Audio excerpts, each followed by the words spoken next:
भारत गौरव आचार्य श्री पुलक सागर जी गुरुदेव के प्रवचन और लेटेस्ट धार्मिक भजन व कार्यक्रम निशुल्क देखने व सुनने के लिए हमारे YouTube चैनल जीन शरणम मीडिया को आज ही सब्सक्राइब करें और सबसे पहले देखने के लिए बेल आइकन पर क्लिक जरूर करें।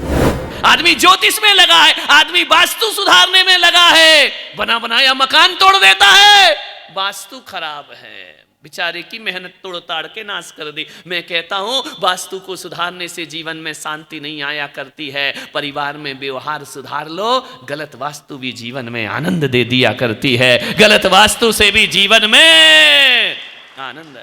व्यवहार बदलो, अपना नेचर बदलो, ध्यान रखना, अपना व्यवहार बदलने का प्रयास करो, परिवार को स्वर्ग बनाने का प्रयास करिए। मान्यवर, माता को साड़ी चढ़ाती हो, चोला चढ़ाती हो, चढ़ाओ, चढ़ाना चाहिए, तुम्हारी आस्थाएं हैं, खूब चढ़ाओ, मेरा कोई विरोध नहीं है। लेकिन एक बात याद रखना, घर को नरक जैसा बनाओ, माता को चोला चढ़ाओ तो माता भी तुम्हें शांति देने वाली नहीं है। ध्यान रखना, कितनी भी चुनरी उड़ा देना उनको, घर में शांति नहीं मिलेगी।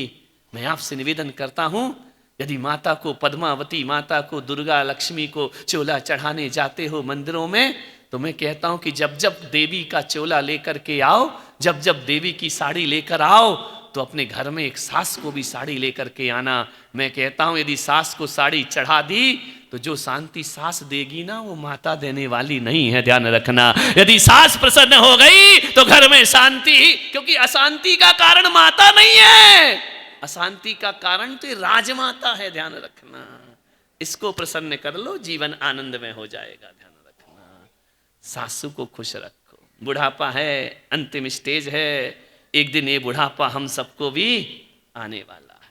घरों में बुजुर्गों का सम्मान खत्म हो रहा है। मैं पुलक सागर कुछ नहीं कह रहा हूं, इतना ही कह रहा हूं नांदगांव वालों कि टूटे हुए दिलों को अरमान देने आया हूं, टूटे हुए दिलों को अरमान देने आया हूं, और इंसान को इंसान की पहचान देने आया हूं। और मेरे पास कुछ नहीं है नांदगांव वालों, मैं कांपते अधरों को मुस्कान देने आया हूं। इन कांपते अधरों को मुस्कान मिल जाए तो मेरा ये ज्ञान का यज्ञ पूरा हो जाया करता है। आपसे निवेदन है, परिवार को बहुत अच्छा बनाओ। माता को चोला चढ़ाना सौभाग्य है, तो घर को व्यवस्थित रखना ये परम सौभाग्य हुआ करता है। घर में अशांति हो और मंदिर में शांति धारा करते हो, मंदिर में शांति मंत्र पढ़ते हो, घर को नरक जैसा बना रखा है, मंदिर में शांति विधान करते हो। वाह रे नादान इंसान। एक बात याद रखना, लड़ाई झगड़े घर में होते हैं, माफी भगवान से मांगता है जाकर के। मैं कहता हूं जब तक तुम्हारे घर के लोग माफ नहीं करेंगे, तब तक दुनिया का कोई परमात्मा तुम्हें माफ करने वाला नहीं हुआ करता है। लाख कोशिश कर लेना, लड़ते वहां हो, माफी भगवान से मांगते हो। कैसी नादानी है, ध्यान रखना। एक व्यक्ति मेरे कमरे में आया, बड़े गुस्से में आया, बड़े ताव में आया, दरवाजा ऐसा लगा हुआ था, आकर के एक जोर से लात मारी, बोले नमोस्तु महाराज। अरे मैंने कहा यार तू नमोस्तु कर या नहीं कर, तू ये बता, उसको तूने लात क्यों मारी इतने जोर से दरवाजे को? मैंने कहा घर से बीवी से झगड़ के आया है क्या? बोले आपको कैसे पता? मैंने कहा तेरा एक्शन बता रहा है कि जरूर तेरा पारा गर्म है। मैंने कहा एक बात बता, उसने तूने दरवाजे को लात मारी? बोले हाँ महाराज क्षमा करो, क्षमा करो, गलती से लात मार दी। मैंने कहा क्षमा मुझसे मत मांग, जाके दरवाजे से मांग। तो बोले दरवाजे से क्या क्षमा मांगना, क्षमा तो आपसे मांगू, आप जीवित इंसान है, दरवाजा तो अजीव है, पुद्गल है, वो क्या जाने उससे क्या क्षमा मांगना। अरे मैंने कहा नादान आदमी, क्षमा मांगने में तुझे जीव और अजीव दिखाई दे रहा है। अरे लात मारते समय भी सोच लेना था इस अजीव को क्या लात मारना। विचार करिए, लात मारते समय जीव अजीव याद नहीं आया, क्षमा मांगते। मैंने कहा जब तक दरवाजा माफ नहीं करेगा, मैंने कहा तब तक पुलक सागर भी माफ करने वाला। भगवान महावीर कहते हैं अजीव से भी जीव जैसा जो व्यवहार करता है, उसके जीवन में अहिंसा परमो धर्म आया करता है। अजीवों से भी जीव जैसा व्यवहार। हम पत्थरों में भगवान देखा करते हैं, अजीवों में जीव के दर्शन किया करते हैं। ये मत सोचना ये मूर्ति पूजक समाज, ये मूर्तियों को पूजने वाले किसी मंदिर में पत्थर को झुक रहे हैं। नादान हैं वो लोग जो मूर्ति में पत्थर देखते हैं, हम महान हैं, हम पत्थर में भगवान देखा करते हैं। ध्यान रखिए, पत्थरों में भगवान देख लेते हैं। अमेरिका ने कहा भारत कितना पिछड़ा देश है, भारत जैसा पिछड़ा देश हो ही नहीं सकता। बोले क्यों? बोले इसलिए कि ये कहते हैं कि चांद में देवता है, सूरज में देवता है। ये कहते अंतरिक्ष में देवों के विमान हुआ करते हैं। हम चांद पर गए हैं, वहां कुछ नहीं है, पत्थर है, मिट्टी है, कुछ नहीं है। जिस चांद को ये भगवान समझते हैं, वहां हम कॉलोनी बनाने का प्रयास कर रहे हैं। इतने मूर्ख भारत के लोग अंतरिक्ष को देवता मानते हैं। ये कैसे लोग हैं? अनपढ़, गंवार, जाहिल। अंतरिक्ष पे चला गया अमेरिका, रूस चला गया अंतरिक्ष पर, मंगल ग्रह पर चले गए। मैं आपसे कहता हूं नांदगांव में एक बात ध्यान रखना कि अंतरिक्ष में, मंगल में जा रहे हैं लोग, अरे मंगल में जीवन तलाश रहे हैं लोग, चांद में जीवन तलाश रहे हैं लोग।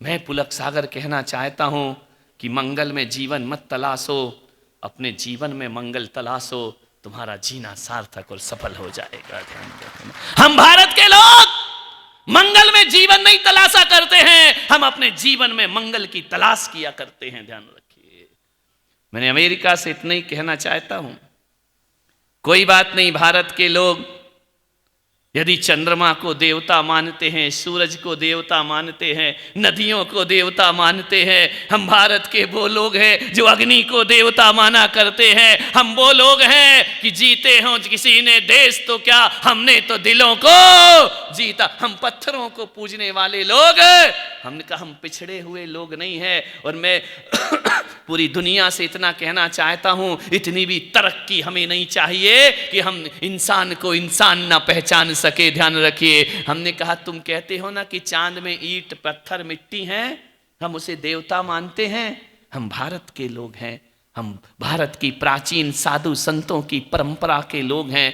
हमने नहीं देखा कि चांद पर मिट्टी है, ईंट है, पत्थर है, लेकिन हम इतना जरूर कहते हैं, हमें जिससे जो मिलता है हम उससे अपनी आत्मा के रिश्ते जोड़ लिया करते हैं, हम उनसे अपने संबंध बना लिया करते हैं। तुम तो कहते हो कि चांद पर मिट्टी है, हम तो कहते हैं कि साक्षात धरती को हम देखते हैं जिसमें मिट्टी है, और जो धरती हमें अन्न पानी देती है, हम उस धरती को अपनी माता कह करके बुलाया करते हैं। तुम किस मिट्टी की बात कर रहे हो? जिस धरती ने अन्न दिया, जिस धरती ने पानी दिया, हम उस धरती को माता कह के बुलाते हैं। और जो गंगा हमारी प्यास बुझाती है, हम उसे गंगा मैया कह करके बुलाया करते हैं। हम तो वो लोग हैं, ध्यान रखना, साक्षात पानी को देवता और धरती को देवता मानने वाले लोग। और जो चंद्रमा हमें शीतलता देता है, हम उससे मामा के रिश्ते जोड़ लिया करते हैं। हम भारत के वो लोग हैं जो चंद्रमा को चंद्रमा नहीं, चंदा मामा कह करके याद किया करते हैं। हम भारत के लोग वो लोग हैं, यदि कोई अक्षर किसी कागज पर लिख दिया जाए, ऋषियों की वाणी लिख दिया जाए, तो उस कागज को हम जिनवाणी माता कह करके पूजा करते हैं। हम तो कागज को भी माँ कह देते हैं, हम तो धरती को भी माँ कह देते हैं। और जो गाय हमें जिंदगी भर दूध पिलाती है, उस जानवर को भी हम गौ माता कह करके सम्मान दिया करते हैं। एक माँ वो होती है, आपकी माँ ने आपको साल में एक बार दूध, साल भर दूध पिलाया होगा, 2 साल दूध पिलाया होगा। जो माँ 1 साल दूध पिलाती है, हम उसे माँ कहते हैं। और गाय तो हमें जिंदगी भर दूध पिलाती है, हम उसे गौ माता कह करके। गाय ऐसी माँ है जो अपने बछड़े का दूध छुड़ाकर तुम्हारे बछड़े पाला करती है। ध्यान रखिए, वह अब जिंदगी भर हमें मरते दम तक भारत का आदमी गाय का दूध पीता है। अरे जो गाय को देवता नहीं समझते हैं, गाय को जानवर समझते हैं, ऐसी कौम भी बिना दूध के जी नहीं सका करती है। ध्यान रखना, हमने तो दूध तो हर कोई पीता है, दूध सबको पीना है, गाय किसी को नहीं चाहिए। ध्यान रखना, मान्यवर सोचना है। हम जीवन को बहुत महानता से जीने का प्रयास करें। क्यों घर को नरक बना रखा है? मैं आपसे निवेदन करता हूं, बहुत सी महिलाएं मंदिर जाती होंगी, नहीं जाती? क्लब में ही जाती हो क्या? बोलो ना, तो शर्मा काहे को रही है? सभी नहीं जाती, इतना भी मत फेंको कि सभी जाती हैं। सभी जाती हैं तो पंडाल कहाँ का कहाँ होता, ध्यान रखना। नांदगांव कोई स्वर्ग से आके नहीं बना है। यहाँ भी बैठे गिना देंगे कितनी जाती कितनी नहीं जाती है। ये फोकट के अहंकार लेकर मत जियो अपनी जिंदगी में, ध्यान रखना। कितने लोग जाते हैं मंदिर, मैं नहीं कोई गिनती नहीं कर रहा हूँ, कोई काउंटिंग नहीं कर रहा हूँ कितने जाते नहीं जाते। मेरा प्रश्न ये नहीं है कि कौन जाता है कौन नहीं जाता है। मेरा प्रश्न तो इस बात का है कि आप मंदिर जाते हैं, हर धर्म मजहब के लोग अपने पूजा के स्थल पर जाते हैं। कितनी देर बैठते हो मंदिर में? बोलिए, 10 मिनट, 15 मिनट, 1 घंटे? वो 1 घंटे भी जो बैठी है ना, वो मंदिर में नहीं बैठी, वो पंचायती में बैठी है, ध्यान रखना। उसको घर से आने में 1 घंटा लगता है, जाने में 2 घंटे लगते हैं। वो आई कि नहीं आई, उसने क्या किया, तेरे घर में क्या चल रहा, ये साड़ी कितने में ले ली, ये गहना कितने का आया है। पता चला कि 2 मिनट तो स्वाध्याय नहीं किया, 10 मिनट से तो सीढ़ी पर खड़ी बात कर रही है, ध्यान रखना।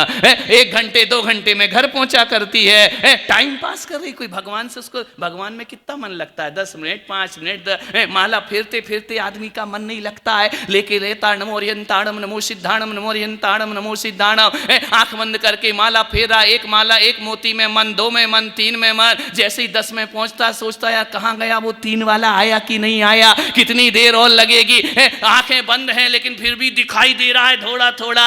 नहीं दिख रहा है तो हाथ से देख रहा है कितना और बचा है। आ गया 3, हो गई तिहाड़ जेल से मुक्ति। ध्यान रखना, ये तुम्हारा मंदिर आना है। मान्यवर, आपसे निवेदन है मेरा, पूजा पाठ में मन कम लगता है। देव सासू बहू, 2 बहुएं बैठी थी, सासू की बुराई कर रही थी।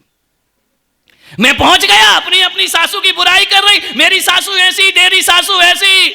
मैं खड़ा था, मैंने कहा क्यों, तुम मंदिर आई है सासू की बुराई करने के लिए आई हो? बोले आपने सुन लिया क्या? मैंने कहा नहीं, मैं बहरा हूं, मुझे सुनाई नहीं देता है। ये कर क्या रही हो? बोले कि कुछ नहीं कर रहे, हम तो धर्म ध्यान कर रहे हैं। हमने कहा ये धर्म ध्यान, सासू की बुराई उसकी बुराई? बोले नहीं नहीं, यही धर्म ध्यान है। बोले क्यों? मैंने कहा किसने सिखाया? बोले आपने।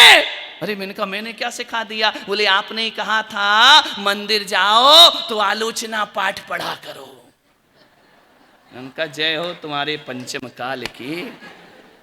आत्मा की आलोचना करना थी कि सासू की आलोचना करना थी बैठ करके?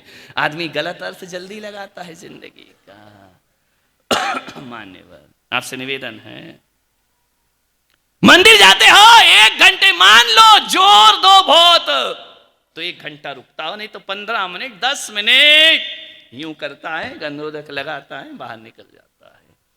एक बात बताओ नांदगांव वालों, जिस मंदिर में 1 घंटे जाते हो वो 23 घंटे अपनी दुकान और परिवार में रहा करते हो। आदमी 23 घंटे घर में रहता है और 1 घंटे मंदिर में रहता है। एक बात मुझे बता दो, 1 घंटे जिस मंदिर में रहना है उस मंदिर को कितना पवित्र बनाते हो, कितनी शांति बना के रखते हो। अरे 1 घंटे जहां रहना है वहां पवित्रता रखते हो।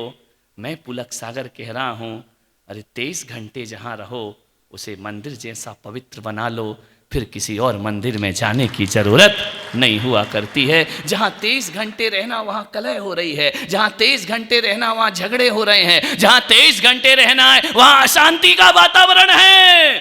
1 घंटे मंदिर में शांति, 1 घंटे भी मुश्किल है शांति, जिसमें नांदगांव की महिलाएं तो जय हो पंचम काल की, बड़ी किस्मत वाला हूं मैं कि यहाँ शांत बैठी हैं। शाम का नजारा देखना है इनका, ध्यान रखना, विचार करना है, आपको सोचना है।